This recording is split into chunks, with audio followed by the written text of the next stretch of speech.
Sidang sengketa Pilpres 2014 di Mahkamah Konstitusi memperlihatkan peluang kemenangan Prabowo Hatta semakin kecil. Sebab saksi yang dihadirkan Prabowo Hatta sebagian besar tidak diikuti bukti yang kuat yang menunjukkan adanya kecurangan Pilpres secara terstruktur, sistematis dan masif.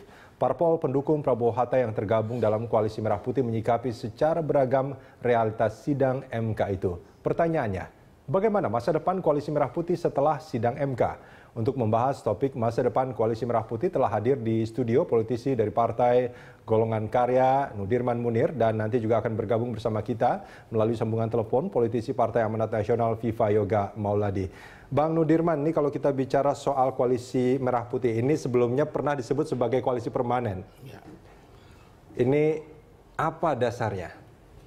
Ya tentu ini semua tergantung pengurus Golkar yang sekarang ya. Ya.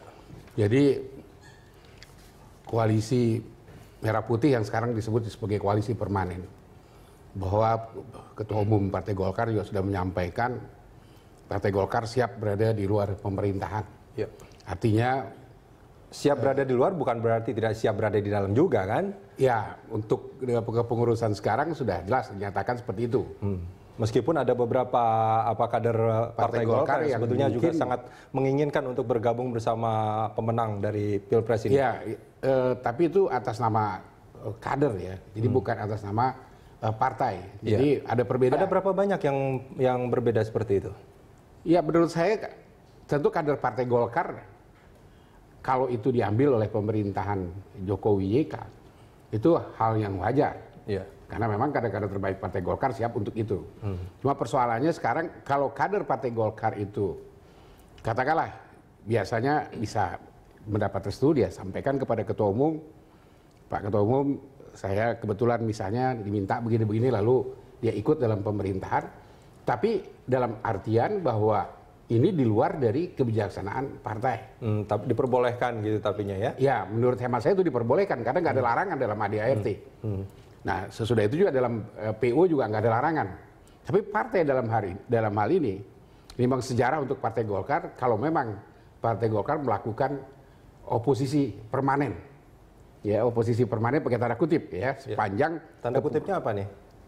Ya, kepengurusan DPP Partai Golkar masih dipegang oleh Ketua Umum yang sekarang Pak Abu Rizal Bakri.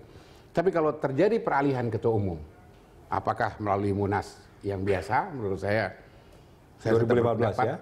Enggak, Oktober seharusnya. Oktober seharusnya? Ya, karena tapi rekomendasi di rekomendasi Munas itu kan ada kondisi sine qua non. Oh. Artinya kalau itu terjadi kita menang di pemilu legislatif, menang di pemilu presiden, nah kesibukan menang pemilu ini kan sangat sibuk. Ya. Apakah itu untuk posisi nanti siapa-siapa yang ditaruh sebagai menteri dan sebagainya. Dengan target pada saat itu mungkin Pak Ical menang sebagai capres pada saat itu karena dan legislatif dan legislatif ya. Nah, maka rekomendasi Munas itu April 2015. Tapi kalau ini kita tidak menang di keseluruhan pemilu ini, maka seyogianya kita kembali ke ADART, yaitu DPP Partai Golkar membentuk organizing committee dan steering committee untuk melakukan Munas di Oktober 2015. Pada Munas sebelumnya ini apakah sebetulnya rekomendasi dengan catatan tertentu seperti yang tadi Bang Nudirman katakan atau sebetulnya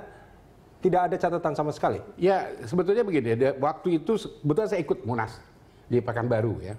Kondisinya bahwa kita begitu menggebu-gebu untuk memenangkan pemilu pada 2000 sampai tidak ada alternatif sama sekali ya? Ada sebetulnya. Jadi dari DPD waktu itu suara-suara bahwa itu akan terjadi kalau pemilu 2014 kita menang di legislatif dan menang di pemilu presiden. Tapi persyaratan itu tidak dimasukkan. Artinya suara dari DPD itu tidak dimasukkan dalam ya, artinya dalam pengertian bahwa semangat itu tetap ada. Makanya menurut hemat saya ini ditentukan oleh DPD. Kalau Anda sendiri lebih memilih untuk sesuai dengan Munas atau sesuai dengan ADART? Menurut saya sesuai dengan ADART. Kenapa? Ini kan sekarang terjadi perpecahan, terjadi perbedaan pemikiran. Untuk menyelesaikan ini semua, ini muaranya adalah Munas. Baik. Supaya jangan terjadi perpecahan yang lebih parah, lebih ekstrim. Pecat, memecat, nah ini yang kita khawatirkan. Itu yang sudah terjadi saat ini sebetulnya. Bang Nudirman, kita akan sambung ini di segmen berikut.